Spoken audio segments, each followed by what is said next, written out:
அது வந்து கண்டிப்பா ஏற்றுக்கொள்ள முடியாது. பிரதானத்துவம் இந்த கூட்டத்துக்கு கூட்டப்பட்டது. ஏன் இவ்வளவு பெரிய ஒரு கன்ஃபியூஷன்? நான் ரொம்ப சிம்பிளான ஒரு பர்சன். அவருக்கு வேற எந்த விதமான ரைட்ஸும் கிடையாது. வணக்கம். நேர்பட பேச நிகழ்ச்சிக்கு வரவேற்கிறோம். பல்வேறு திட்ட தொடக்க விழாவுக்காக திருச்சி வந்த பிரதமர் திரு நரேந்திர மோடியை திரு OPS நேற்று சந்தித்து பேசியிருக்கிறார். திரு EPS அந்த சந்திப்பை புறக்கணித்திருக்கிறார். அவர் வரலைன்னா பரவாயில்ல, அது பற்றிய வருத்தம் இல்லை அப்படின்னு திரு அண்ணாமலை விமர்சனம் செய்திருக்கிறார். திரு விஜயகாந்த் குறித்த ஒரு சிறப்பு கட்டுரையை பிரதமர் திரு நரேந்திர மோடி எழுதியிருக்கிறார். இந்த மாதிரி ஒவ்வொரு செய்திகளையும் ஒரு புள்ளியில இணைஞ்சா வரக்கூடிய நாட்களில் மிக முக்கியமான அரசியல் நிகழ்வுகள், கூட்டணி தொடர்பான முக்கிய மாற்றங்கள் தமிழ்நாட்டில் நிகழப்போகுது அப்படிங்கிறத புரிந்து கொள்ள முடியும். இது குறித்தான் இன்றைய நேர்பட பேசல நம்ம பேச இருக்கிறோம். பிரதமரை புறக்கணித்த EPS, நெருக்கம் காட்டிய OPS, விஜயகாந்தை புகழ்ந்த மோடி, அதிமுகவுக்கு எச்சரிக்கையா அப்படிங்கிற தலைப்பில் பேச இருக்கிறோம். முன்னாள் சட்டமன்ற உறுப்பினர் திரு தனியரசு பங்கேற்றிருக்கிறார். வழக்கறிஞர் திரு அக்னீஸ்வரன் இணைந்திருக்கிறார். அரசியல் விமர்சகர் திரு ரவீந்திரன் துரைசாமி பங்கேற்றிருக்கிறார். பத்திரிகையாளர் திரு ஷபீர் அகமது இணைந்திருக்கிறார். வணக்கம் விருந்தினர்கள் அனைவருக்கும். திரு ஷபீர், ஒவ்வொருத்தர் குறித்தா நம்ம பேசுவோம். முதல்ல திரு OPSக்கான அந்த சந்திப்புக்கான நேரம் ஒதுக்கப்பட்டது ஒரு முக்கியத்துவம் வாய்ந்ததாக பார்க்கப்படுது. இவ்வளவு நாள் அவர் காட்டிய உற்சாகத்தை விட பிரதமருடனான சந்திப்புக்கு பிறகு கூடுதல் உற்சாகம் திரு OPS உடைய நடவடிக்கைகள், பேச்சில் தெரியுது. இது அவரா விரும்பி போய் பாஜகவோடு இணக்கம் அப்படின்னு காண்பித்துக் கொள்வதற்காக எடுக்கப்பட்ட முன்னெடுப்பா, இல்ல பாஜகவே விரும்பி OPS அரவணைக்கிறாங்களா? அது ரெண்டும் தேவையாக இருக்கிறது. பாஜகவுக்கு இன்னைக்கு OPS தேவைப்படுகிறார், OPSக்கு பாஜக என்றைக்கும் தேவைப்படுகிறது. அதுதான் ஆமா, என்றைக்கும். அவர் அதிமுக கோஆர்டினேட்டரா இருக்கும்போது இருந்த உற்சாகத்தை விட அவரு பிரதமர் நரேந்திர மோடி பக்கத்துல இருந்தாருன்னா இன்னும் உற்சாகமாயிடுறாரு. அதாவது அதிமுகவுடைய ஒருங்கிணைப்பாளராக இருந்த உற்சாகத்தை விட அவருக்கு பாஜகவுடன் தலைவர்கள் இருக்கும்போது இருக்கக்கூடிய உற்சாகம் கூடுதலாக இருக்கிறது. ஏன்னா எல்லாமே அவங்க பார்த்துப்பாங்க, நம்மளை அவங்க பார்த்துப்பாங்க அப்படின்னு தான் அவர் இருந்தார். எனக்கு கிடைத்த தகவல் என்னன்னா, அவர் ஒரு கடிதமும் பிரதமரை பார்த்து கொடுத்திருக்கிறார். அதில் அவருடைய ஆதங்கத்தை வெளிப்படுத்தி இருக்கிறார். எப்படிலாம் அவருடைய கோரிக்கைகள் என்ன அப்படின்றதையும் அதில் குறிப்பிட்டிருக்கிறாரு.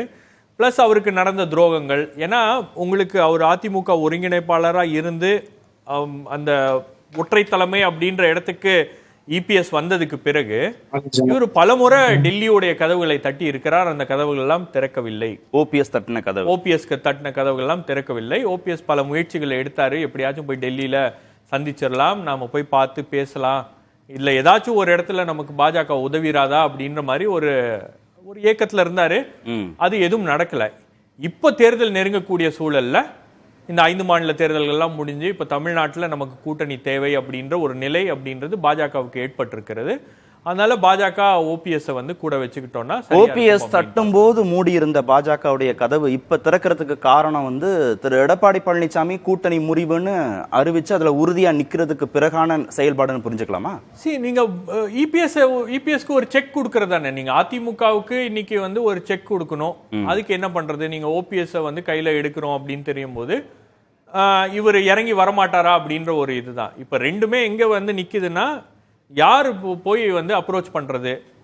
அதிமுகவே நம்ம கிட்ட வரட்டும் அப்படின்ற மாதிரி ஒரு எதிர்பார்ப்பு அவங்களுக்கு இருக்கும். அதிமுக இன்னைக்கு இறங்கி வர முடியாது அப்படின்ற ஒரு நிலைக்கு அவங்க போயிட்டதுனால இவங்களும் போய் அதிமுக கூட்டணிக்கு வாங்க அப்படின்னு கதவு தட்டிட்டு நிக்க முடியாது. ஒரு இக்கட்டான சூழல்ல இன்னைக்கு பாஜக இருக்கிறது அப்படின்றதுனால இப்போ OPS வச்சு நம்ம ஏதாவது ஒரு மூவ் பண்ண முடியுமா? இது வின்-வின் சிச்சுவேஷனா? OPSக்கும் பாஜகவுக்கும் வின்-வின் சிச்சுவேஷனா, இல்ல யாரா ஒரு தரப்புக்கு மட்டும்தான் அதுல லாபம் கிடைக்க போதா? இதுல லாபம் அப்படின்றது ரெண்டு பேருக்கும் கிடைக்காதுன்னு நினைக்கிறேன். ரெண்டு பேருக்கும் நீங்க பாஜக OPS கையில எடுத்து OPS ஓட ஒரு கூட்டணி வச்சு 2024 தேர்தலை சந்திக்கிறதுல பாஜகவுக்கு என்ன லாபம் கிடைக்க போகுது? லாபமே கிடைக்காத ஒரு அரசியல் நகர்வை பாஜக செய்ய போதா என்ன? இல்ல, இது வரைக்கும் பாஜக எடுத்திருக்கக்கூடிய எல்லா அரசியல் நகர்வுகள்லயும் அவங்களுக்கு பெரிய அளவுக்கு ஒரு லாபம் அப்படின்றது கிடைக்கலையே. நீங்க அம்மையார் ஜெயலலிதாவுடைய மறைவுக்கு பிறகு அவங்க எடுத்த எல்லா நடவடிக்கைகளிலும் தோல்வியில் தான் முடிந்திருக்கிறது. இன்னைக்கு அந்த தோல்வி அதாவது அதிமுகவில் இவர்கள் அதிமுகவை வெளியிருந்து கண்ட்ரோல் பண்ணணும் அப்படின்னு நினைச்ச அந்த திட்டங்கள்லாம் இன்னைக்கு அதிமுகவை ஏதோ ஒரு வகையில பாஜகவை வெறுக்க வேண்டும் அப்படின்ற ஒரு நிலைக்கு கொண்டு போய் தள்ளி இருக்கு. பாஜக அதிமுகவில் இருக்கக்கூடிய எந்த தலைவரும் மீண்டும் பாஜகவோட கூட்டணி அப்படின்னா அவங்க வந்து ஒரு விருப்பமே இல்லாத ஒரு நிலைக்கு அவங்க போயிட்டாங்க. அந்த கூட்டணியை அவங்க விரும்புறது இல்லை அப்படின்ற ஒரு மனநிலைக்கு தள்ளப்பட்டிருக்கிறார்கள். சரி, லாபமே இல்லைன்னா ஓபிஎஸ் ஏன் பாஜகவை இன்னும் டிபெண்ட் பண்ணிருக்கு? ஓபிஎஸ்க்கு சர்வைவல் எங்க இருக்கு? நீங்க ஓபிஎஸ்க்கு என்ன சர்வைவல் இருக்கு அப்படின்னு சொல்லுங்க. இன்னைக்கு ஓபிஎஸ் 2024 தேர்தல்ல ஓபிஎஸ் உடைய தனித்தன்மை என்ன? எந்த ஐடென்டிட்டியில ஓபிஎஸ் வந்து இன்னைக்கு அந்த 2024 தேர்தலை சந்திக்க போகிறார்? அல்லது அவருக்கு என்ன ஒரு ஐடென்டிட்டி இன்னைக்கு இருக்கு? அவருக்கு அதிமுக தலைவர், ஒருங்கிணைப்பாளர் இருந்த ஐடென்டிட்டிலாம் இன்னைக்கு வந்து நீதிமன்றங்களாலேயே அது வந்து சார்ட் அவுட் ஆயிருச்சு. இன்னைக்கு ஒற்றை தலைமை அப்படின்றது இபிஎஸ் அப்படின்ற நிலைக்கு அதிமுக வந்ததுக்கு பிறகு நீங்க ஓபிஎஸ் உடைய சர்வைவல் என்ன? அவருடைய சர்வைவலை தாண்டி அவருடைய மகன்களுடைய சர்வைவல் என்ன? எல்லா கேள்விகளும் இருக்கு. அவருடைய பொலிட்டிக்கல் ரெலவென்ஸுக்காக அவர் தன்னைத்தானே தேடிக்கிட்டு இருக்காரு. இன்னைக்கு இபிஎஸ்ஐ வந்து பழி வாங்க வேண்டும் அப்படின்ற ஒரு நோக்கத்தோட அவர் வந்து செயல்படுறாரு அப்படின்னு கூட சொல்லலாம். ஏன்னா அவருடைய பேச்செல்லாம் அப்படி இருக்கிறது. அவராவே ராஜினாமா பண்ணிட்டு போற வரைக்கும் எங்களுடைய போராட்டம் தொடரும்னு அவர் சொல்றாரு. இல்ல, அவர் இன்னொன்னு சொல்றாரு, நாங்க வந்து உங்களுடைய ஊழல் பட்டியல்களை எல்லாம் நாங்கள் வெளியிட்டால் என்ன ஆகும் அப்படின்னு. திஹார் போவார். ஆமா, திஹார் போவாரு அப்படின்னு பேசுறாரு. இப்ப நீங்க ஆட்சியில இருக்கும்போது 2 பேரும் ஒன்னா தானே இருந்தீங்க. ஆட்சியில இருக்கும்போது நடந்த அதிமுக நடந்த ஊழல்லாம் ஓபிஎஸ்க்கு தெரியாதா? அல்லது அதுக்கு அப்புறம் கூட வெளியே வந்ததுக்கு அப்புறம் கூட சாட்சியா வச்சுட்டு செய்யப்பட்ட தவறுகள்னு அவர் அதுக்கு ஒரு விளக்கம் கொடுக்கிறாரு.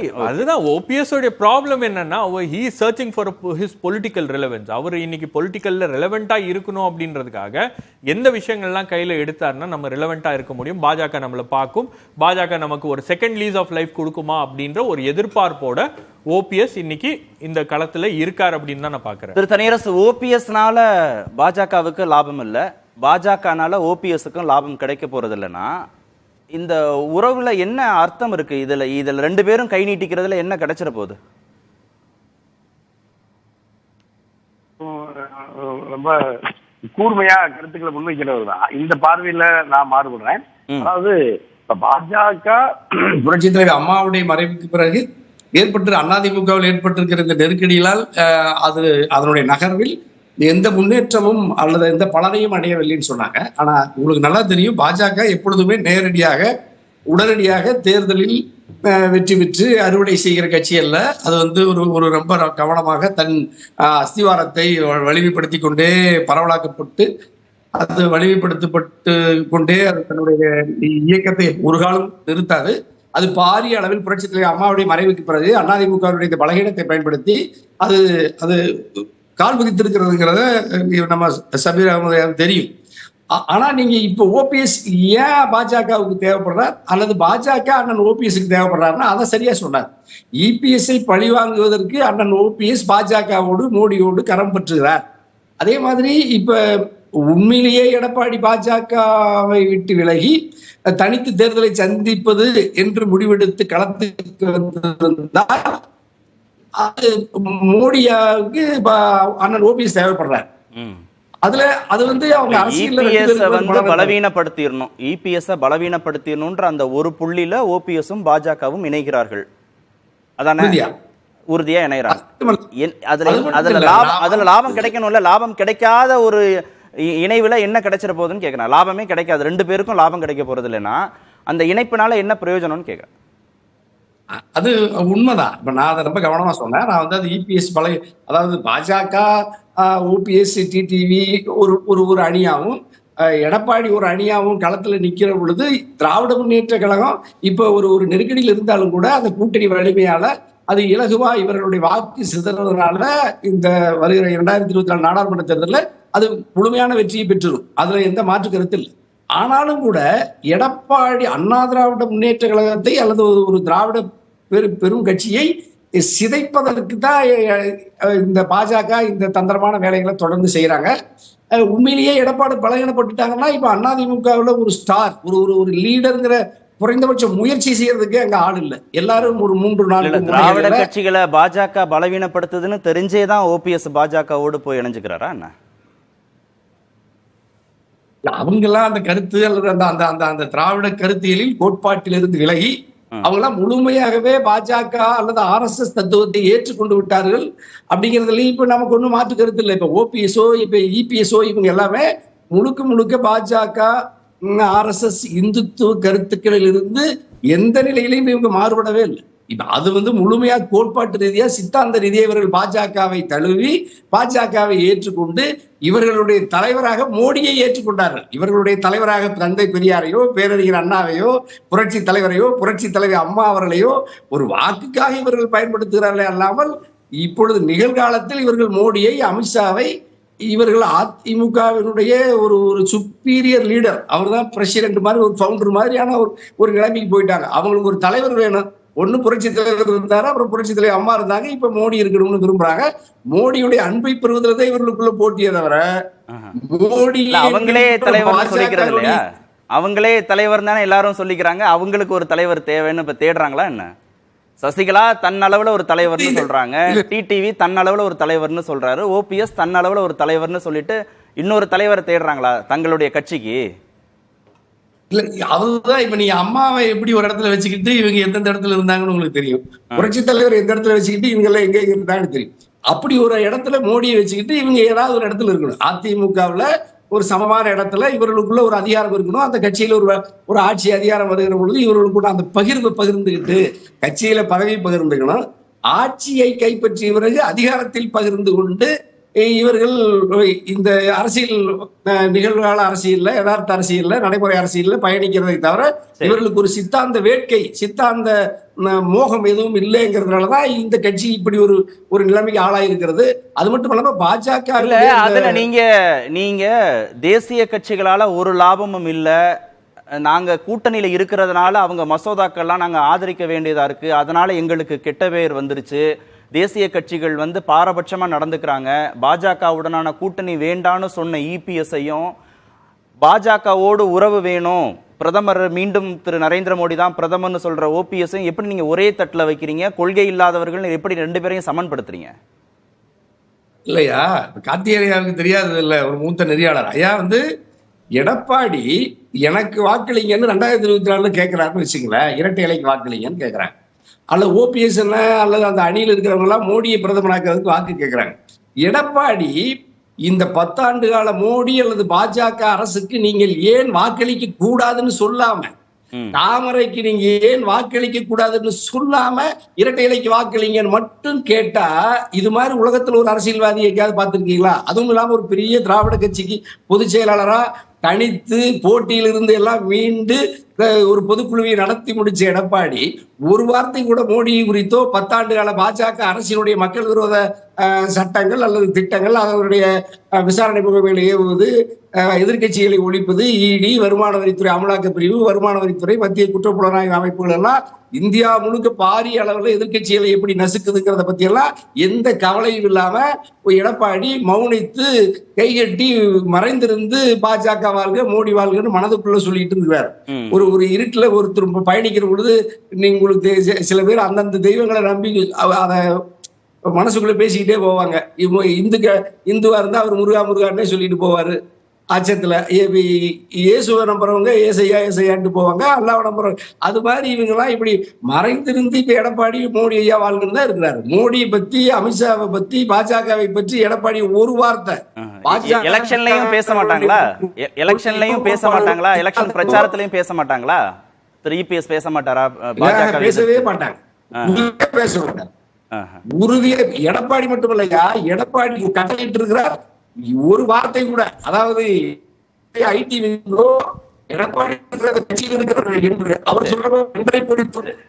உங்க இணைப்புல ஏதோ சிரமம் இருக்கு, அதை சரி பண்ணிட்டு நான் மீண்டும் வரேன். ஷபீர், பாஜகவை எதிர்த்து பேசாத இபிஎஸ், பாஜகவோடு இணக்கமா இருக்கிற ஓபிஎஸ், ரெண்டு பேரும் ஒண்ணுதானே அப்படின்னு அவர் கேட்கறது சரிதானா? சரி, அவருடைய வாதம் உண்மைதான். அதுல எந்த விதமான மாற்று கருத்தும் இல்லை. நீங்க கூட்டணியை விட்டு வெளியே வந்ததுக்கு பிறகு பாஜக எதிர்ப்புல இபிஎஸ் என்ன பண்ணியிருக்காரு அப்படின்னு பாத்தீங்கன்னா பெரிய அளவுக்கு ஒன்றும் பண்ணல. எந்த விதமான முக்கியமான விஷயங்கள்லயும் அதிமுகவுக்கு ஒரு நிலைப்பாடு இருக்கிறதா தெரியல எனக்கு. நீங்க வரலாறு காணாத அளவுக்கு 142 எம்பிஸை பார்லிமெண்ட்ல இருந்து சஸ்பெண்ட் பண்றாங்க. அது குறித்து அதிமுக ஒரு வார்த்தை கூட பேசல. பார்லிமெண்ட்ல அவங்களுடைய மூத்த உறுப்பினர்கள் இருக்காங்க, அவங்க யாரும் அது குறித்து ஒரு வார்த்தையும் பேசல. அவங்களுடைய பொதுக்குழுவில் அது குறித்து ஒரு தீர்மானம் இல்லை. நாடாளுமன்ற தாக்குதலை கண்டித்து தீர்மானம் இருக்கிறது. ஆனால் நாடாளுமன்ற தாக்குதலுக்கு யார் காரணம்னு கேட்டு சஸ்பெண்ட் ஆன எம்பிஸை பத்தி ஒரு தீர்மானமும் இல்லை அப்படின்னும் போது பாஜகவை எதிர்க்க வேண்டிய அந்த மனநிலையில அவர் இருக்காரா இல்லையா அப்படின்றதுல ஒரு பெரிய அளவுக்கு ஒரு சந்தேகம் இருக்கு. ஒதுங்கி இருக்கணும்னு நினைக்கிறேன். ஒதுங்கி இல்ல, அது ஒரு ஒரு பயம் கலந்த ஒரு ஒரு ஒரு ஒரு நீங்க சொல்ற மாதிரி ஒதுங்கி இருக்கலாம். ஒரு பயம் இருக்கு அவருக்கு. நான் என்ன கேட்கிறேன், ஒண்ணும் இல்ல, அவருடைய மாவட்டத்துல சேலம்ல ஆத்தூர்ல 2 விவசாயிகளுக்கு வந்து இடி சம்மன் அனுப்பியிருக்கு. காரணம் என்னன்னா அங்க இருக்கக்கூடிய பாஜக நிர்வாகியோட பக்கத்துல லேண்ட்ல இருக்கக்கூடிய நிர்வாகியோட ஏற்பட்ட பிரச்சனை. சேலமுடைய விவசாயி எங்க போனாரு? நான் தான் விவசாயி அப்படின்னு மஞ்சள் துண்டு கட்டிட்டு வயல்ல பச்சை துண்டு கட்டிட்டு வயல்ல எல்லாம் இறங்கினார்ல. நான் விவசாயி, நான் விவசாய நிலத்துல இருந்து நான் வந்து மேல வந்தவன் அப்படின்னு பேசினவரு, அங்க விவசாயிகள் வந்து 2 நோட்டீஸ் அமைச்சிருக்காங்க 2 பேருக்கு. 6 மாசம் முன்னாடி நடந்த சம்பவம் தான், அது இப்பதான் வெளிச்சத்துக்கு வருது. அது குறித்து ஒரு வார்த்தை கூட ஏன் பேசல? என்ன லாபம் கிடைச்சிட போகுது திரு அக்னீஸ்வரன்? பாஜகவை எதிர்த்து அரசியல் பண்ணாத ஒரு சூழல்ல நீங்க அந்த வாக்குகளை எப்படி இங்க பெற முடியும்? இல்ல, பாஜகவை எதிர்த்து அரசியல் பண்ணினாலும் ஏற்கனவே எதிர்க்காம அரசியல் பண்ணும் போதே ஒன்னும் ஜெயிக்கல. இப்ப எதிர்த்து அரசியல் பண்ண என்ன ஆகும்? ஒன்னும் ஆக போறது இல்லை. நீங்க செல்வி ஜெயலலிதா இறந்ததற்கு பிறகு அதிமுக தொடர்ந்து பாரதிய ஜனதாவுடன் தான் கூட்டணி வச்சாங்க. சரி, என்ன வெற்றி பெற்றாங்க? என்ன திரும்ப ஆட்சிக்கு வந்துட்டாங்களா? இல்லையே. 39 நாடாளுமன்ற உறுப்பினர்கள் ஜெயிச்சிட்டாங்களா? இல்லையே. அப்ப சேர்ந்தே ஒண்ணும் இல்ல. இப்ப எதிர்த்து என்ன ஆக போகுது? ஒண்ணும் இல்ல. இப்ப ஒண்ணு இன்னொன்னு, நீங்க சேர்றதும் எதிர்க்கிறதும் வந்து சும்மா சாதாரணமா சொல்றீங்க. நான் என்ன சொல்றேன், கொள்கை ரீதியாக அல்லது ஒரு அரசியல் பிரச்சனையில ஒரு அதிமுக என்ற ஒரு கட்சியுடைய நிலைப்பாடு என்ன? நீங்க நான் பேசவே மாட்டேன் அப்படின்ற இடத்துல இருந்து நான் அரசியல் பண்ணுவேன்னா எப்படி அந்த அரசியல் மக்கள் ஏத்துப்பாங்க? அப்படி கிடையாது. அதாவது உங்களுடைய பாலிசியிலேயே வரனே, நீங்க பேசல, ஆனா கட்சி வந்து இன்றைக்கு ஒட்டுமொத்தமா பேசாததுனாலயா கட்சி அவர்கிட்ட போய் நிக்குது? பேசாததுலயா நீதிமன்றம் பெரும்பான்மையின் அடிப்படையில் திரு எடப்பாடி பழனிசாமி அவர்கள்ட்ட கட்சி ஒப்படைச்சது? அப்போ எல்லாத்துக்கும் கொலாயடி சண்டை மாதிரி சொன்னதுக்கெல்லாம் பதில் பேச வேண்டிய அவசியம் இல்லை. தேர்தல் நேரத்தில் பாரதிய ஜனதா இப்படி கேட்கிறேன், இதை சபீர் சார் நான் இந்த கேள்வி கேட்கிறேன், இவர் ஏன் பேசலங்கிறார்ல? அதிமுக பாரதிய ஜனதா கூட்டிலிருந்து வெளியேறிடுச்சுல, தொடர்ந்து சொல்லிட்டு இருக்காருல, தீர்மானம் போட்டுட்டாங்கல்ல, ஏன் பாரதிய ஜனதா அகில இந்திய தலைமை ஏன் இன்னும் வரைக்கும் ஆமாப்பா நாங்க விளையிட்டோம், நாங்க 2024 பாராளுமன்ற தேர்தலும் 2026 சட்டமன்ற தேர்தலும் அதிமுக கூட்டணி இல்லை என்று சொல்லுவதற்கு ஏன் பாரதிய ஜனதா பயப்படுகிறது? சபீர் சார் பதில் சொல்லுங்க. ஆக அது அவர்களுக்கு எப்படி ஒரு யுக்தியோ அது மாதிரி அதிமுக இந்த யுக்தியை எடுக்கிறது. இது ஒன்றும் தவறில்லை. இன்னொரு விஷயம், இவங்களை பொறுத்தளவுல நீங்க பாருங்க, G20 மாநாட்டுக்கு திரு OPS அவர்களுக்கு அழைப்பதில்லை. ஏப்பா அழைப்பதில்லைன்னு சொல்லி கேட்டபோது அது மத்திய அரசினுடைய நிலைப்பாடு. சரி, ஏன் வந்து நீங்க வந்து இது பண்ணல? நீங்க சேர்ந்து இவர் நிப்பாட்டினாங்கல்ல ஈரோடு கிழக்குல, எதுக்கு இது பண்ண? நான் செந்தில் முருகனை வாபஸ் வாங்கிட்டேன், பாரதிய ஜனதா நின்றால் நான் ஆதரிக்கிறேன். என்னைக்காவது திரு எடப்பாடி பழனிசாமி அந்த மாதிரி வாசகத்தை சொல்லியிருக்கிறாரா? இப்ப என்னன்னா, எதிரிக்கு எதிரி நண்பன் மாதிரி, உயப்பா நீ பெரும்பான்மையை வச்சு திரு எடப்பாடி பழனிசாமி கிட்ட நம்பி நீங்க போயிட்டீங்க, ஆனா நான் நல்லவன், ஆனா நான் வந்து உங்களுக்கு எந்த தீங்கும் செய்யல, ஆனா என்ன நீ அதிமுகவுக்கு கொடுக்கலையே அப்படின்னு சொல்லி நீங்க போய் அங்க போய் அப்பாயின்மெண்ட் வாங்கி பார்க்கறத விட கட்சி தொண்டர்களை போட்டி பொதுக்குழு திருநாக்கரசு 97 கூட்டினது மாதிரி நீங்க வந்து ஒரு மாவட்ட செயலாளர்களையோ உங்கள் தன்வய உங்களுக்கு அங்கீகாரம் முகவரி அகரம் கொடுத்தது அதிமுக. இன்னைக்கு நீங்க மாண்புமிகு பாரத பிரதமரை பார்த்ததுனாலேயே என்ன ஆயிருப்போது? சரி, பார்த்ததுனால ரெட்டாலையில நிக்க சொல்ல போறாங்களா? அல்லது நீங்க தாமரையில் உங்களை நிக்க சொல்ல போறாங்களா? அப்ப உங்களுடைய நோக்கம் என்ன? இதுதான். இப்போ நான் அரசியலில் வலுவிழந்து விட்டேன், கட்சி ஒட்டுமொத்த கட்சியும் திரு எடப்பாடி பழனிசாமி சட்ட ரீதியாகவும் பெரும்பான்மை ரீதியாகவும் தத்துவ ரீதியாகவும் அவர்கிட்ட போய் சேர்ந்துட்டாங்க. நான் இன்னைக்கு நிரபராதியாக இருக்கிறேன், இறைவா எங்களை காப்பாத்துன்னு மோடியை போய் பார்த்திருக்கீங்க. இது பாரதிய ஜனதாவினுடைய பக்தி அல்ல, அரசியல் யுக்தி. இன்னைக்கு கேப்டன் விஜயகாந்த் கூட ஏன் சொல்றாருன்னா, ஏன் அவர் வந்து மாலை போட்டுக்கலாம்ல, ஏன் வந்து வரமாட்டாங்க? ஜெயலலிதா அம்மாவுடைய மரணத்தில் கூட சசிகலாமாவை அப்படி தலையில வச்சு ஆறுதல் கூறுறாங்க, அதோட சசிகலாமா கதையை முடிச்சாரு. அப்ப இப்படித்தான் அவர்களுடைய போக்கு இருக்குமே. ஆனால் இது அரசியலில் இதுவே யுக்தியாக நீங்க எடுத்தா பாரதிய ஜனதா 3 விதத்தில் அரசியல் பண்ணுது சார். நீங்க காஷ்மீர் டு கன்னியாகுமரி என்ன, ஒன்னு உறவாடி பகைக்கும் அல்லது அழிக்கும், 2 அது பயந்த பேய் பயந்தவனை தான் அடிக்கும்னுவாங்க. அது மாதிரி பாஜக பயந்தால தான் அந்த கட்சியை பிடிக்கும், ஆக்கிரமிக்கும். அப்ப ஐக்கியப்படுத்தும். ரெண்டாவது. மூணாவது, எதுவுமே இல்லையா, சின்னத்தை உடைக்கும், கட்சி இது பண்ணும், சிவசேனா மாதிரி எல்லா மாநிலத்திற்கு மாதிரி நடக்கும். இப்ப இபிஎஸ் எந்த கேட்டகரியில? அதிமுக அதில் நடக்காது. எப்படி நீங்க பண்ண முடியும்? என்ன கேட்டகரியில? இப்போ இதுல எந்த கேட்டகரியில? அவர் கட்சியினுடைய பொதுச் செயலாளர். ஏன்னா ஒரு விஷயத்தை அண்ணன் தனியரசு சொன்னாங்க. இல்ல சார், 3 கேட்டகரி. ஒன்னு உறவாடி அளிக்கிறது, இன்னொன்னு தைரியமா எதுக்குறது, இன்னொன்னு சிதைக்கிறதுன்னு. நீங்க இப்ப எந்த தைரியமா எதுக்குறது? கூட்டணி விட்டு நான் வெளியேறிட்டேன். ரெண்டாவது கேட்டகரி. ரெண்டாவது கேட்டகரி எழுத்துப்பூர்வமா அறிவிச்சது பாருங்க, இதுதான். இன்னொன்னு அண்ணன் தனியரசு சொன்னது 10 வருஷம் எம்எல்ஏ. இது மட்டும் முடிச்சிடறேன். அவங்க சொன்னார்ல, அதாவது தந்தை பெரியார், பேரறிஞர் அண்ணா, புரட்சி தலைவர் எம்ஜிஆர், ஜெயலலிதா அம்மா, இதை விட்டு திரு எடப்பாடி பழனிசாமியோ, ஓபிஎஸ் அவர்களோ, சசிகலா அம்மாவோ, டிடிவி தினகரனோ இந்த 4 பேருக்கு அங்கீகாரத்தை கொடுத்தது அதிமுக. நீங்கள் மோடியை நினைத்தோ பாஜகவை நினைத்தோ அவர்கள் நம்மை காப்பாற்றுவார்கள், அவர்கள் நம்ம அதிகாரத்தில் உட்கார வைப்பாங்க அப்படின்னு இந்த 4 பேரில் யார் நினைத்தாலும் அவர்களுக்கு தமிழ்நாட்டில் வரவேற்பு இருக்காது. சரி, ரெண்டாவது கேட்டகரியில் இருக்கிறாருன்னு நீங்க சொன்னீங்க இல்லையா திரு எடப்பாடி பழனிசாமி? அதைத்தான் திரு ஷபீரும் திரு தனியரசும் கேட்டாங்க. நீங்க தைரியமாக எதிர்க்கக்கூடிய நிலையில என்ன நிலைப்பாட்டை நீங்க வெளிப்படுத்திருக்கீங்க பாஜகவுக்கு எதிரானு கேட்டாங்க. நீங்க அப்படிலாம் இருக்கணும்னு அவசியம் இல்லை அப்படின்னு நீங்க சொல்றீங்களா? அதுக்கும் நீங்க சமாதானம் சொல்றீங்களா? இல்ல சமாதானம் இல்ல, அது எதிர்க்க வேண்டும், அது எதிர்க்கணும். மக்களுடைய எதிர்பார்ப்பு. எதிர்க்கலையே. அதுதான் இப்ப நான் சொன்னேன், அதுதான் முதல்ல சொன்னேன். நீங்க பாஜக அதிமுக எதுக்குதா? சித்தாந்த ரீதியா அல்லது அரசியல் கட்சி ரீதியா எதுக்குதா? பாஜக அதிமுக என்ன லாஜிக்கா ஒரு பிரச்சனைனா, நீங்க வரக்கூடிய நாடாளுமன்ற தேர்தலில் பாஜகவை திமுக கூட்டணி கட்சிகள் எதிர்க்க போறாங்க. அப்ப ஆன்டி பிஜேபி வாக்குகள் திமுகவுக்கு போகுது. உங்களுக்கு யாருடைய வாக்குகள் வேணும்? அந்த மாதிரியான வாக்குகள் வேணும்னா நீங்க திமுக பண்ற வேலையை பண்ணணும்ல. பாஜக பண்ணுதான்னு கேட்கறதுல அவங்களுக்கு என்ன இதுல இருக்கு? உங்களுக்கு தானே நீங்க நிரூபிக்கணும். எடப்பாடி பழனிசாமி தானே இந்த தேர்தல் ரொம்ப முக்கியமான தேர்தல். இது நல்ல கேள்வி சார். அதை தொடர்ந்து தமிழ்நாட்டுடைய முதலமைச்சர் திரு மு.க. ஸ்டாலின் தொடர்ந்து, நீ செந்தில் பாலாஜி உள்ள போட்டாலும் சரி, நீ பொன்முடி அவர்களை இது பண்ணாலும் சரி, நாங்க மேல அப்பீல் போவோம் அப்படின்னு தொடர்ந்து போராடுகிறார் பாருங்க. அதனால பாஜக அவர்கள் பக்கம் போகாது. ஆகையினால இங்க இருக்கக்கூடிய வீக்கர் செக்ஷன் நம்ம பயன்படுத்தி நாம கால் பதிக்கணும்னு அவங்க முயற்சி பண்றாங்க. அதுவும் நடக்காது. ஏன் தெரியுமா? இந்த லீடர்கள் எல்லாமே எடப்பாடி பழனிசாமி தவிர மீதி 3 பேருமே, திரு அமமுக கட்சியினுடைய தலைவர் அவர் கூட தேர்தல் நின்றுக்காரு. ஆனா சசிகலா அம்மாவும் ஓபிஎஸ் அவர்களும் அன்டெஸ்டட், அண்ணன் ரவீந்திரன் அவர்கள் பாணியில சொன்னா அன்ப்ரூவ்டு லீடரா இருந்துகிட்டு இங்க 2% அல்லது 4% வாக்குகள் வச்சுக்கூடிய பாஜகவும் அன்ப்ரூவ்டு லீடர் சேர்ந்தா என்ன அதிமுக 37% சர்வன் குறைஞ்சிருமா என்ன? சரி, என்ன சார் நடக்க போகுது? லாஜிக்கான கேள்வி தான் சார் அவர் கேட்கிறது. 2014ஆம் ஆண்டு ஒரு ஸ்ட்ராட்டஜியை பாஜக அடாப்ட் பண்ண முயற்சி பண்றாங்க. 14 18.5 ஆமா 18.5 அதே மென்ஷன் பண்ணியிருக்காரு விஜயகாந்த். மோடி பிரதமர் ஆகணும்னு சின்சியரா உழைச்சவர். அவரோட உழைப்பால 2 இடங்கள் கிடைச்சது.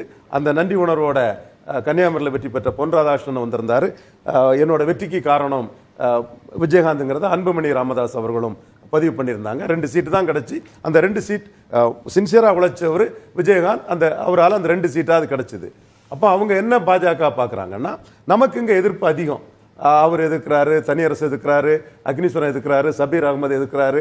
இந்த இதிலே எதிர்ப்பு 75% இருக்குது, 25% தான் ஆதரவு இருக்குது. எதிர்ப்பெல்லாம் ஒன்னா சேராம எதிர்ப்பு செதறிச்சுன்னா நாம 2014 மாதிரி வெற்றி பெற முடியுங்கிறதா அவங்க வியூகம்.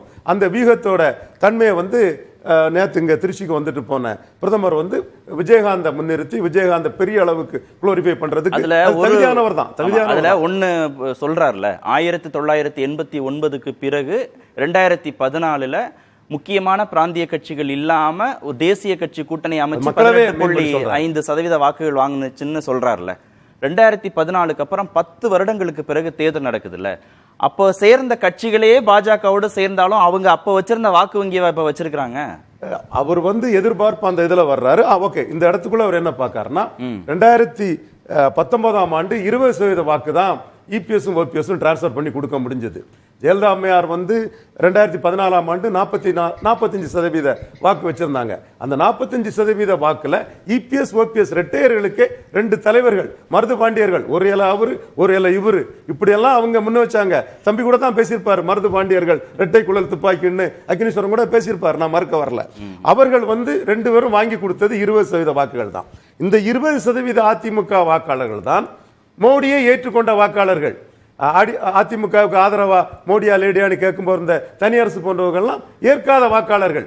மோடியை அக்செப்ட் பண்ண வாக்காளர்களுக்கு 45% ஜெயலலிதா அம்மையார் மிகப்பெரிய அளவுக்கு தமிழ் மண்ணில் 37 எம்பிக்களை பெற்று மிகப்பெரிய சாதனையை செய்தவர் ஜெயலலிதா அம்மையார். மோடியா லேடியான்னு கேட்டு தான் அந்த சாதனையை பண்றார். நம்ம மறுக்க வரல. அந்த கட்டத்தில் தான் 18.5% ஏற்றுக்கிட்டாங்க. அந்த 45%, 20% பேர் தான் மோடியை ஏற்றுக்கிட்டார்கள். இப்பொழுது என்ன பார்க்கிறாருன்னா, கேட்லிஸ் போல்ஸ்ங்கிறதா தமிழ்நாட்டு அரசியல்ல இன்னைக்கு ஒரு பெரிய வார்த்தையா இருந்துட்டு இருக்குது.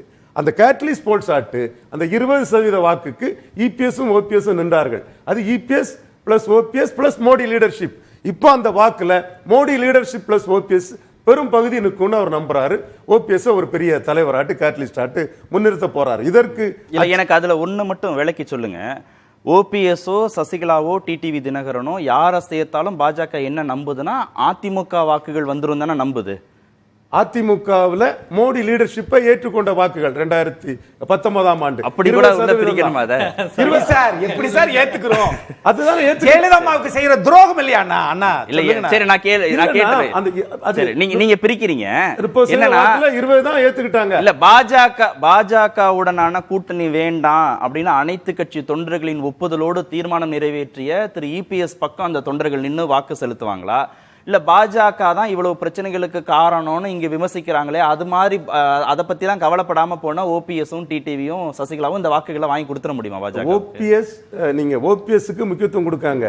டிடிஎஸ் சசிகலாவுக்கு 6 வருஷமா எல்லாரும் சொல்லிட்டு இருக்காங்க தமிழ் மண்ணில். டேங்கிபிளா பிஜேபியில இருந்து அவங்களுக்கு ஆதரவா என்ன வந்திருக்குது இந்த 6 வருஷத்துக்குள்ள? ஜெயலலிதா அம்மையார் இறந்த பிறகு டேங்கிபிளா ஒரு பிஜேபி லீடர் சசிகலா அம்மையாரே தினகரனே ரெகனைஸ் பண்ணி என்ன வந்திருக்குது? ஒன்னே தான் வந்திருக்குது. தினகரன் பிறந்த நாளுக்கு அண்ணாமலை ட்வீட் போட்டார், 4 மணிக்கு ட்வீட் போட்டாரு. அப்போ அவங்க ஸ்ட்ராட்டஜி 2014 ஸ்ட்ராட்டஜிக்கு இப்பதான் வந்திருக்காங்க. இதுவரை சசிகலா அம்மையாருக்கு ஆதரவாட்டு பிஜேபி தலைவர்கள்ட்ட இருந்து எந்த ஒரு வெளிப்படையான இதுவும் கிடையாது. நம்ம யூகத்துல பலரும் பேசிட்டு இருந்தாங்க தான் உண்மை.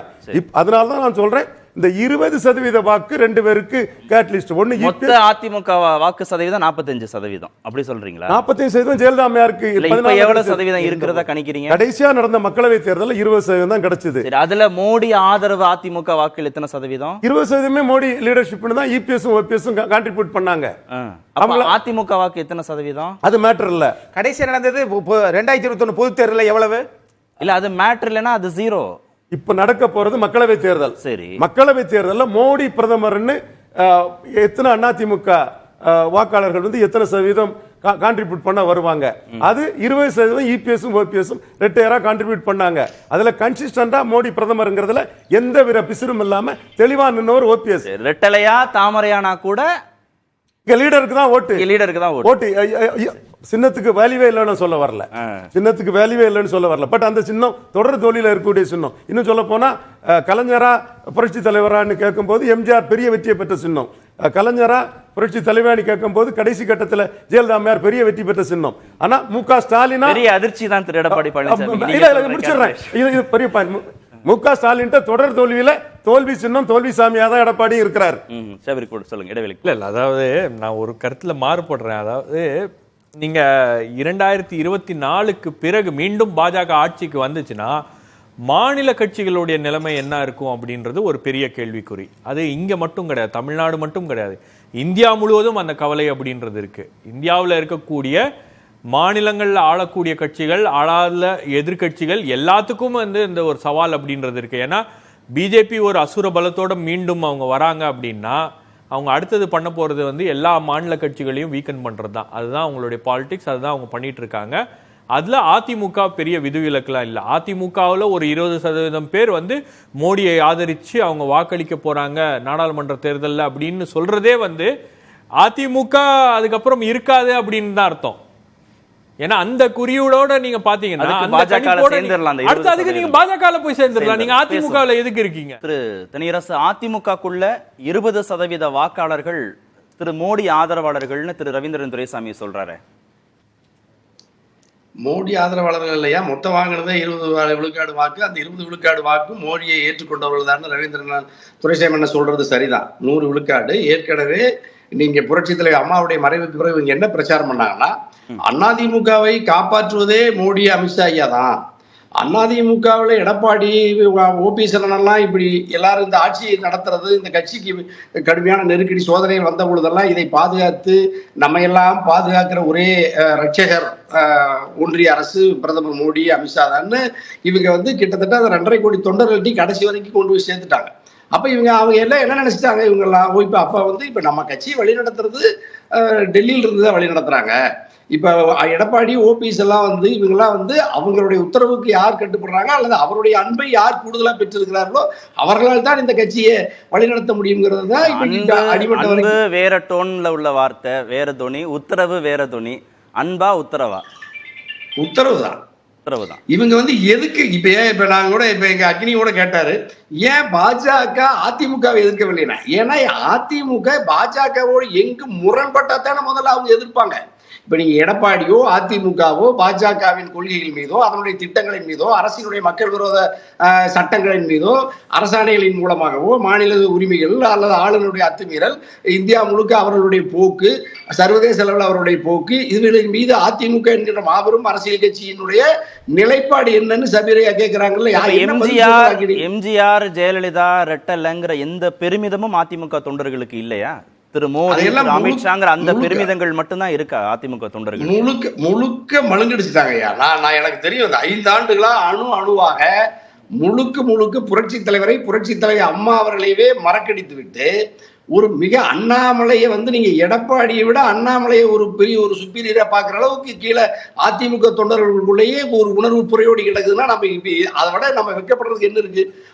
அண்ணாமலை வந்து இப்ப அதிமுக பொதுச் செயலாளர்னா நீங்க அதிமுக பொதுச் செயலாளருக்கு போட்டி போடுறதுல எடப்பாடியா அண்ணாமலையானா, எடப்பாடி அண்ணாமலை நாளைக்கு பொதுச் செயலாளர் ஆயிடுவார். பெரும்பான்மையான வாக்கு வித்தியாசத்துல அதிமுக தொண்டர்கள் ஓட்டு போட்டுருவாங்க போல. அப்ப 2 கோடி தொண்டர்கள் ஒப்புதலோடு பாஜக கூட்டணி வேண்டாம் அப்படின்னு தீர்மானம் நிறைவேற்றப்பட்டதாக சொல்லப்பட்டது.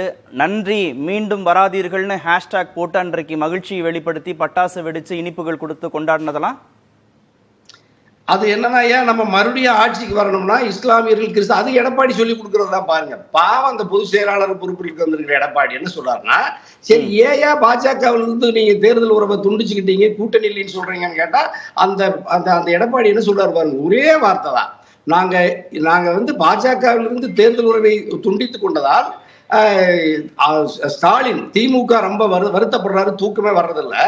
ஏன்னா ஒரு 15 விழுக்காடு இஸ்லாமிய கிறிஸ்துவர்களுடைய வாக்கு எடப்பாடியாகி எனக்கு வந்துடும். நானும் மோடி தனித்தனியா நின்னா மோடியுடைய 2.5-3 விழுக்காடு தாமரை வாக்கு எனக்கு போனா பரவாயில்ல. திராவிட முன்னேற்ற கழகத்தினுடைய மொத்த கொத்தாக அடர்த்தியாக ஒட்டுமொத்த தமிழ்நாட்டினுடைய சிறுபான்மையினருடைய வாக்குகளும் திராவிட முன்னேற்ற கழக அணிக்கு, மதசார்பற்ற அணிக்கு போறதை நான் மடைமாற்றி விடுவதற்காகத்தான் நான் பாஜகவோடு உறவை துண்டித்துக் கொண்டதை போல நடிக்கிறேன், அல்லது நாங்க 2 பேரும் பேசி வைத்து வெளியேறி இருக்கிறேன். ஆகவே எனக்கு அந்த 15 விழுக்காடு வாக்கு எனக்கு வந்துடும் சொல்றாரு. அதை எப்படி இஸ்லாமிய மக்கள், கிறிஸ்தவ மக்கள் நம்ப போறாங்களா? 1 விழுக்காடு கூட எனக்கு தெரியும் தமிழ் மகன் உசேனனும் அன்வர் ராஜானனும் கூட இப்ப இருக்கிற நிலைமையில கூட எடப்பாடி ஓட்டு போட மாட்டாங்க, ரெட்டலை ஓட்டு போட மாட்டாங்க. ஏன்னா எடப்பாடி, நான் வரேன் திரு அக்னீஸ்வரன், பெரிய ஆபத்தால இருக்கு திரு தனியரசு சொல்றதும் திரு ரவீந்திரன் துரைசாமி சொல்றதும். பாஜகக்குள்ள அதிமுக கரைந்து கொண்டிருப்பதை அவங்க வெளிச்சம் போட்டு காட்டுவதாக தெரியுது. திரு அமித்ஷாவும் திரு மோடியும் தலைவர்கள், இங்க திரு அண்ணாமலைக்கு இபிஎஸ் விட கூடுதல் கிரேஸ் இருக்கு அதிமுக தொண்டர்கள்ட்டனா. பாரதிய ஜனதா ஒன்றும் நன்னீரும் கிடையாது, கரைஞ்சு போறதுக்கு அதிமுக ஒன்றும் உப்பும் கிடையாது. 2 மிக்ஸ் ஆகி ஒன்றும் இல்லாமல் போறதுக்கு. போகாத ஊருக்கு வழி சொல்லணும்னா அண்ணன் தனியரசிட்ட வழி கேட்டா சொல்லிக்கிட்டே இருப்பாரு. ஆனா அது ஊர் போய் சேர முடியாது. இவர் சொல்லும் போது சொல்றாரு பாத்தீங்களா, மனதுக்குள்ளே பேசுறது எப்படி, அது உங்களுக்கு தானே தெரியும், எங்களுக்கு எப்படி தெரியும்? இன்னொன்னு சொல்றீங்க, அதிமுகவில் நீங்க வந்து நீங்க பாஜகவினுடைய தலைவரை ஒப்பிட்டு பேசுவதே, நீங்களா 10 ஆண்டு காலம் ரெட்டலையில சட்டமன்றத்துக்குள்ள உட்கார வச்சது அதிமுக கட்சின, அந்த கட்சிக்கா இப்படி நீங்க இழுக்கு சேர்ப்பது? 2. இன்னொன்னு, அண்ணன் பேசுகிற போது ரவீந்திரன் பேசும்போது சொல்றாருல, இது மாதிரி தான் ஒருத்தனை வந்து நல்ல ஓட்டப்பந்தயத்தில் ஓடுறவன், ஒலிம்பிக்ல ஓடுறவனை கூட என்னடா ஆள் மெலிஞ்சு போயிட்ட, ஒரு மாதிரி ஆயிட்ட, உனக்கு என்ன சுகர் இருக்கா, பிபியாடா, எவ்வளோடா கேட்டு கேட்டு இது ட்ரெண்ட் செட் பண்ற வேலை. ஒரு பலமான ஒரு கட்சியை பலவீனமாக்குறது ட்ரெண்ட் தான் இன்னைக்கு கூட்டணிக்காக செஞ்சுக்கிட்டு இருக்காங்க. அது ஒரு காலம் நடக்காது. என்ன அளவுகோல் திரு தனியரசு? திரு மோடியை, திரு அமித்ஷாவை தலைவர்களாக பார்க்கறாங்க, திரு அண்ணாமலைக்கு கூடுதல் முக்கியத்துவம், அவரை பத்தின கூடுதல் பெருமிதம் இருக்கு அதிமுக தொண்டர்கள் மனசுல அப்படின்றதுக்கான அளவுகோல் மதிப்பீடு என்ன சொல்றீங்க? இங்கேயாவது அப்படி அவங்க வெளிப்படுத்தியிருக்காங்களா? எதன் மூலமா? இல்லையா, இப்ப இந்த அதிமுக தொண்டர்கள் இருக்கிறவங்க அல்லது நிர்வாகிகள் இருக்கிறவங்க எங்கேயாவது ஆரோக்கியமான அரசியல் விவாதத்தை அந்த செயற்குழுவிலேயோ பொதுக்குழுவிலேயோ மாவட்ட அளவிலேயோ ஒன்றிய அளவிலேயோ கிளை அளவிலேயோ எங்கேயாவது ஒரு விவாதம் நடக்குதாயா? நான் சொல்றேன், இந்த 2.5 கோடி தொண்டர்கள்ல அதிமுகங்கிற பச்சையெல்லாம் குத்தி இருக்கிறாங்கல்ல. நான் சொல்றேன், ஒருத்தருக்கு கூட நான் என்ன திட்டுறது? நான் அக்னி கேட்கிறாரு 10 ஆண்டுகள் அதுல இருந்தீங்க. என்ன 10 ஆண்டுகள் நான் எங்க இருந்து அம்மாவோட அந்த கம்பீரமான அதிமுகவுடைய அடிப்படை கொள்கைகளை முடியளவும் கடுகளவும் சிதைக்காமல் ஒரு இரும்பு பெண்மணியாக மோடி அல்லது அமித்ஷா அல்லது பாஜக அல்லது இந்துத்துவ கருத்துக்கள் தமிழ்நாட்டில் ஊடுருவாமல் தடுத்த மாபெரும் கூர்மையான போர்வாள் திராவிட போர்வாள் புரட்சி தலைவர் அம்மா அவருடைய அதிமுக. ஆனா எடப்பாடியுடைய அதிமுகவை யாரை எதிர்த்து அரசியல் பண்ணலன்றீங்க? திமுகவை எதிர்த்து திரு எடப்பாடி அரசியல் பண்ணலன்றீங்களா? பாஜகவை எதிர்த்து அரசியல் பண்ணலன்றீங்களா? ரெண்டுமே பண்ணலன்றீங்களா? ஐயா ரொம்ப கவனமா பாருங்க. நம்ம திமுக எப்படி போன முறை ஆட்சி வந்துச்சுன்னா, பாஜகவையும் அதிமுக என்கின்ற மைய அரசை மாநில அரசத்தை 2 அரசாங்கத்தையும் எதிர்த்து தான் அந்த கட்சி தனிப்பெரும்பான்மையோட ஆட்சிக்கு வந்துச்சு. ஒரே நேரத்துல மோடியை எதிர்க்கிறார், ஒரே நேரத்துல அதிமுகங்கிற அந்த கட்சி முதலமைச்சர் அண்ணன் இபிஎஸ் ஓபிஎஸ் எதிர்த்து தான் அந்த அணிக்கு ஆட்சிக்கு வருது. அதே மாதிரி எடப்பாடி, நான் இன்னைக்கு சொல்றேன், நீங்க ஒரு திராவிட பெரிய ஒரு போர்வாள்னா நான் அப்படி நீங்க வரணும்னா நான் என்ன நினைக்கிறேன், நீங்க ஒரே நேரத்துல மாநில அரசையும் திராவிட முன்னேற்ற கழக அரசுடைய குறைகளை சுட்டி காட்டுங்க, அவர்களுடைய எல்லா விதமான நீங்க குற்றச்சாட்டை சொல்லுங்க, முதலமைச்சர் மேலே சொல்லுங்க. அதே மாதிரி அதை விட கூர்மையாக பாஜகவை, மோடியை, அமித்ஷா அவர்களுடைய மக்கள் விரோத திட்டங்கள், ஜிஎஸ்டி, வேலையின்மை, கடுமையான நெருக்கடி, அதிகார அத்துமீறல், இதைகளை பற்றி ஒரு வார்த்தை எடப்பாடி ஏன் வராதுன்னு சொன்னீங்கன்னா ஷபீர், அந்த மதிப்பீடு சரிதானா? 2 பேரையும் எதிர்த்து திமுக ஆட்சி பொறுப்புக்கு வந்தது இது இப்ப திரு எடப்பாடி பழனிசாமி செய்யலன்னு சொல்றது. அதிமுகவுடைய அதிமுகவுடைய அடையாளம் என்ன அப்படின்னா, திமுக எதிர்ப்பு தான் அதிமுகவுடைய வாக்கு வங்கி, திமுக எதிர்ப்பு தான் அதிமுகவுடைய டிஎன்ஏ. இப்போ அந்த இடத்துல இருந்து அதிமுக செயல்படுகிறதா அப்படின்னு பாத்தீங்கன்னா, அந்த திமுக எதிர்ப்பு அப்படின்ற விஷயத்துல அதிமுக கொஞ்சம் பின்னாடி போயிருக்கு அப்படின்னு தான் பார்க்கணும். அந்த இடத்த தான் அண்ணாமலை டார்கெட் பண்றாரு. அந்த இடத்துல தான் பிஜேபி தன்னை முன்னிலைப்படுத்துகிறது. அதனால தொண்டர்களே அண்ணாமலை நாங்க தான் திமுக கடுமையா எதிர்க்கிறோம் அப்படின்ற ஒரு பிம்பத்தை அண்ணாமலை கட்டமைக்க முயற்சிக்கிறார். அது சோசியல் மீடியாவிலும் சரி, மீடியாவிலும் சரி, அந்த இடத்த ஒரு ஸ்பேஸை அவர் ஆக்குபை பண்றாரு. அந்த இடத்துல அதிமுக ஒரு பெரிய அளவுக்கு ஒரு தொய்வு அப்படின்றது இருக்கு. நீங்க பாஜகவை எதிர்க்கிறது அப்படின்றது கூட விட்டுருங்க, சரி உங்களுக்கு பயம் இருக்கு, உங்களுக்கு பல்வேறு காரணங்களுக்காக நீங்க எதிர்க்கல, ஒரு இடி ரைடு வந்துரும், ஒரு ஐடி ரைடு வந்துரும், ஒரு சிபிஐ கேஸ் வந்துரும் அப்படின்னு பயந்தா கூட திமுகவை எதிர்ப்பதில் உங்களுக்கு என்ன பிரச்சனை? திமுகவை கூட அவ்வளவு கடுமையா எதிர்க்கலையா? அவங்க பல்வேறு பிரச்சனைகள்ல இன்னைக்கு திமுகவை பிடிச்சி அவங்க ஆட்டி படைச்சிருக்கலாம். பட் அவங்களால அதை பண்ண முடியல. திமுகவும் அதுதான் விரும்புது. இந்த இடத்துல அண்ணாமலைக்கான கிரேஸ் அதிமுக தொண்டர்கள் மத்தியில ஒண்ணும் கிடையாது. அண்ணாமலைக்கு கிரேஸ் எல்லாம் ஒண்ணும் கிடையாது சார். இவங்களா பூம் பண்ணிட்டு இருக்கிறாங்க ஒழிய மக்களுக்கு தேவையான இந்த திட்டத்தை நான் எய்ம்ஸை கட்டி முடிச்சிட்டேன், இந்த 10 வருஷத்துல நான் இந்த திட்டத்தை கொண்டு வந்துட்டேன், காவிரி முல்லை பெரியார் ஜீவாதார பிரச்சனை நான் முடிச்சிட்டேன் அப்படின்னு ஒன்ன சொல்லுங்க. அதுலதான் சார் கிரேஸ் வரும். இன்னைக்கு செல்வி ஜெயலலிதா ஏன் போட்டு புகழ் படுறாங்க அதிமுக? 69% இடஒதுக்கீடு பி.வி. நரசிம்மராவ் ஆட்சியில் காங்கிரஸ் இருக்கிற போது அதை நடைமுறை சட்ட பாதுகாப்பு கொடுத்தாங்க பாருங்க. அதனால இன்னைக்கு பேசுறோம். ஏன் திரு எடப்பாடி 7.5 கொண்டு வந்தார்ல, அதனால பேசுறோம். அதிமுகவை நீங்க இதையும் கொண்டு போய் ஒப்பிடுவது எந்த விதத்துல நியாயம்? இன்னொன்னு அண்ணன் பேசும்போது தோல்விச்சாமிங்கிறாரு. தோல்விச்சாமி இந்த வார்த்தையை பயன்படுத்துவதே ஒரு அரசியலில் நான் அதை எதிர்பார்க்கல. அண்ணன் அப்படி பேசக்கூடாது நான் கேட்கிறேன். ஆனா நான் இன்னொன்னு சொல்லவா? அண்ணன் சொன்னது தோல்விச்சாமின்றார். நான் இன்னொன்னு சொல்றேன், திரு எடப்பாடி பழனிசாமி எல்லாத்தையும் தோக்கடிச்ச சாமின்னு நான் சொன்னா அண்ணன் ஒத்துக்குருவாரா? பாஜகவை விரட்டி கூட்டணி விரட்டி விட்டாரு, சசிகலாமா வெளியேற்றி விட்டாரு, டிடிவி தினகரன் கட்சியில சேர்க்கல, திரு ஓபிஎஸ் அவர்களை வெளியேற்றி விட்டாரு, தோல்வி அடைய வச்ச சாமி சொன்னா ஒத்துக்குறீங்களா? அப்படிலாம் நம்ம ரெண்டையும் சமமா பாருங்க. ஒரு அரசியல் பார்வைனா அப்படி பார்க்கணும். இன்னொன்னு அண்ணன் சொல்றாருல, தனி நபர்களுக்கு எதிரான கட்சிக்கு எதிரான அரசியல் ஓகே, தேர்தல் அரசியல் இல்ல. எடப்பாடி பழனிசாமி இல்ல, ஹோல்ட் என்ன? நீங்க அப்படி சொல்லக்கூடாது. இது திரு எடப்பாடி பழனிசாமி தனி மனிதர் அல்ல, இப்போது அதிமுகவின் பொதுச் செயலாளர் உச்சநீதிமன்ற தீர்மானம் உயர்த்துக்கிருச்சு சார். ஏன் நான் கேட்கிறேன், இவ்வளவு பேசுறீங்கல்ல, ஏன் சசிகலாமா நீங்க ஜெயலலிதாவுக்கு கீழேயே வளர்ந்த ஒரு அறிவுஜீவி அப்படின்னு நீங்க சொல்றீங்க, அது நாங்க ஒத்துக்கிறோம். ஆனால் போட்டி பொதுக்குழு ஏன் கூட்ட முடியவில்லை? ஏன் ஓபிஎஸ் 3 முறை முதலமைச்சர், ஒரு முறை முதலமைச்சராக இருந்த எடப்பாடி பழனிசாமியே 2 பொதுக்குழு கூட்டிட்டாரு. உங்க இது என்ன? இன்னொன்னு 2021 தேர்தலில் அதிமுக வாங்கிய வாக்குகள் 34.5, திமுக வாங்கியது 37. கடைசி பொது தேர்தல் கணக்கு தான் கணக்கு. அதுல 20% கொண்டு போய் வேற ஒருத்தங்களுக்கு கொடுத்தா, சட்டமன்றம்னு வச்சீங்கன்னா திமுகவுக்கு எதிராக ஓட்டு போடுவாங்க, நாடாளுமன்றம்னு வச்சீங்கன்னா திரு மோடிக்கு ஓட்டு போட்டுருவாங்க. அதுக்கும் பதில் சொல்றேன் கார்த்திகேயன் சார். தமிழ்நாட்டை பொறுத்தளவில் திமுக அதிமுக தான். மிக்ஸாம் புயல்ல கூட நின்று களத்தில் நின்றது எதிர்க்கட்சி தலைவர். முதலமைச்சர் தூத்துக்குடியில் டெல்லியில் இருந்தாரு. நாடாளுமன்றம்னாலும் சட்டமன்றம்னாலும் இருதுருவ அரசியல் தான். தமிழ்நாட்டு அரசியல் அதுதான். ஏன்னா இதுதான் கல அரசியல். இந்த புள்ளியில இருந்து தொடங்குவோமே விவாதம். இடைவேளைக்கு பிறகு Facebook அரசியல், பாஜக, இது கல அரசியல். பேசும் திரு ரவீந்திரன் துரைசாமி, அதிமுக வாக்காளர்கள் 20% பேர் மோடி ஆதரவாளர்கள் நீங்க சொன்னதான் விவாதத்துடைய பிரச்சனைக்கான காரணம். சரி, இதுல இருதுருவ அரசியல் தான். நாடாளுமன்றமோ சட்டமன்றமோ எதுக்கு தேர்தல் நடந்தாலும் அதிமுக திமுகன்னு திரு அக்னீஸ்வரன் சொல்றாருல, அப்புறம் எப்படி இந்த 20% அங்க டிரான்ஸ்ஃபர் ஆக போகுது? பாஜக மக்களவை தேர்தல் வேற, சட்டமன்ற தேர்தல் வேற, ஆப்பிள் வேற, ஆரஞ்சு வேற, ரெண்டையும் கன்ஃபியூஸ் பண்றாரு என் தம்பி அக்னீஸ்வரன். நாட்டு தன்மை வேறன்ற இல்ல, நான் டேட்டாவோடய சொல்றேன் கார்த்திகேயன், தம்பியும் புரிஞ்சுக்குவாரு.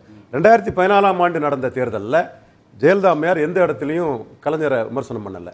மோடியா லேடியான்னு கேட்டு மோடியை என்னால தான் வீழ்த்த முடியும்னு சொல்லி தான் 45% வாக்குகளை பெற்றாங்க.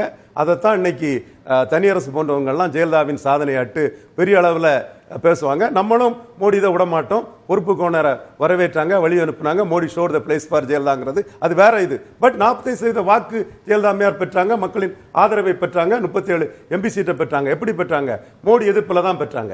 அப்போ மக்களவை தேர்தல் 2014 மோடி எதிர்ப்பில் தான் நடந்தது. 2019ஆம் ஆண்டு மக்களவை தேர்தலிலும் மு.க. ஸ்டாலின் திமுக தலைவராக இருந்தவர் இபிஎஸ்சியும் ஓபிஎஸ்சியும் தலைவராக மதிக்கவில்லை. இபிஎஸ்சியும் மதிக்கல, ஓபிஎஸ்சியும் மதிக்கல. அவர் ஸ்டாலின் மோடிக்கு எதிராக தான் தன்னை பொசிஷன் பண்ணார்.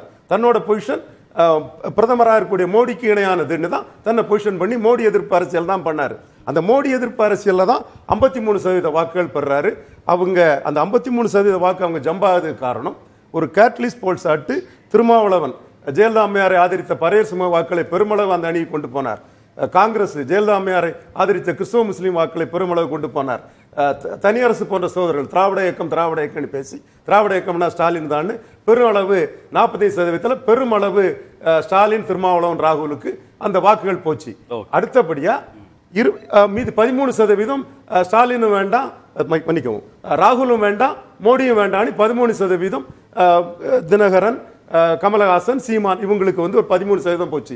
20% வாக்குகள் இந்தியாவில் ராமர் கோயில் கட்டாம உலகத்தில் எங்க கட்ட முடியும்? காமன் சிவில் கோடு வேணும். நான் என் பதவி ஏற்புலாவுக்கு என் நண்பர் மோடி கலந்துக்குவார், அதனால நண்பர் ஜவஹர்லா போனாலும் பரவாயில்லன்னு ப்ரோ இந்துத்துவாவா சாப்ட் இந்துத்துவாவா ஜெயலலிதா அம்மையார் நடந்ததை ஏற்றுக்கொண்ட அதிமுகவில் உள்ள ப்ரோ இந்துத்துவ வாக்காளர்கள், சாப்ட் இந்துத்துவ வாக்காளர், அவர்கள் தான் மோடியை ஏற்றுக்கொண்டார்கள். அதற்கு இபிஎஸ் ஓபிஎஸ் கற்பனை வாக்கு, இது ஏற்றுக்கொள்ள முடியாது. கற்பனை அது. ஷபீர் சுருக்கமா ஒரு டேட்டா வந்தா தான் தெரியும். 2024 நாளைக்கு அது பந்திய நிறைவு செய்வோம். ஒரே ஒரு கேள்வி மட்டும் அவர்ட்ட நான் முடிச்சேன். இபிஎஸ் நிரூபிக்கல, வந்தா தான் தெரியும். எஸ் உண்மை, அதுதான். இல்ல அதுதான். ஆனா ஈரோட்ல நிரூபிச்சிட்டாரு, சின்னத்தை வாங்கி நிரூபிச்சிட்டாரு எடப்பாடி பழனிசாமி. ஓபிஎஸ் நிரூபிக்கல, உசிலம்பட்டில நிரூபிச்சு விட மாட்டாரு. பாப்போம். இபிஎஸ்க்கு இது டெஸ்ட் பரீட்சை, இந்த நாடாளுமன்ற தேர்தல்னு சொல்றோம்ல, அது மாதிரி பாஜகவுக்கும் இது டெஸ்ட் தான். திரு மோடிக்கும் டெஸ்ட் தான், திரு அண்ணாமலைக்கும் டெஸ்ட் தான். பாஜகவோட கூட்டணி சேர போற, அதிமுக வேண்டான்னு சொல்லிட்டு போற கட்சிகளுக்கும் இது பரீட்சை தான். அவ்வளவு பெரிய ரிஸ்க் எடுப்பாங்களா அதிமுக வேண்டாம் அப்படின்னு சொல்லி இந்த கூட்டணி கட்சிகள் பாஜகவோட சேர? பாஜகவோட சேருவது அப்படின்றது இந்த தருணத்துல ஒரு பெரிய கட்சி இல்லாம அவங்க போய் சேருவதற்கான வாய்ப்புகள் என்ன இருக்கு, அவங்களுக்கு என்ன பெனிஃபிட் அப்படின்றத பார்ப்பாங்க. நீங்க தேர்தல் அரசியல்ல உங்களால ஜெயிக்க முடியுமா முடியாதா அப்படின்றது தான் அளவுகோலாக இருக்க முடியுமே தவிர, மோடி ஜெயிக்கணும் அப்படின்றதுக்காக நான் போய் ஒரு தொகுதியில ஓட்டே வாங்காம போய் நிக்கிறதுல அர்த்தம் இல்லை. சட்டமன்றத்தில் என்ன முடிவுங்கிறதும் கேள்வியா. இன்னொரு விஷயம் அதுல என்னன்னா, என்ன பொறுத்த வரைக்கும் இபிஎஸ்க்கு இந்த 2024 எலெக்ஷன்ல he may test the waters, but அவருடைய அல்டிமேட் எய்ம் 2026 தான். ஸோ அதற்கான தயாரிப்பு வேலைகள்ல தான் இன்னைக்கு அவர் இறங்கி இருக்காரு. இப்போ போய் இந்த கூட்டணியை விட்டு நாங்கள் வெளியே வந்துட்டோம், இந்தியாவுல ஒரு தேர்தல் சூழல்ல தேர்தல் வந்ததுக்கு பிறகு ஒரு அரசியல் சூழல்ல ஒரு மாற்றம் இருக்கு. பாஜகவுக்கு கொஞ்சம் ஒரு பின்னடைவான ஒரு சூழல் இருக்கும்போது இவர் பாஜகவை விமர்சனம் பண்ணக்கூடிய வேலைகள்லாம் வந்து தொடங்கிடுவாரு அப்படின்னு தான் நான் நினைக்கிறேன்.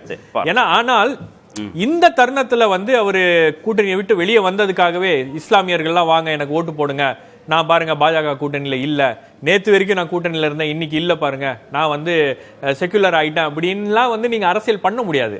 இன்னைக்கு இன்னைக்கு சிறுபான்மையினர்லாம் ரொம்ப கூர்ந்து கவனிக்கிறாங்க யார் என்ன நிலைப்பாடுல இருக்காங்க அப்படின்னு. புது கால்குலேஷன்ஸ் எல்லாம் ஒர்க் அவுட் ஆகுதா இல்லையாங்கிறத எலெக்ஷன் தெரியும். நன்றி. நிகழ்ச்சியில் பங்கேற்ற அனைத்து விருந்துகளுக்கும் நேர்பட பேச நிறைவு. ஏற்றுக்கொள்ள முடியாது. பிரதான கூட்டத்தை கூட்டப்பட்டது.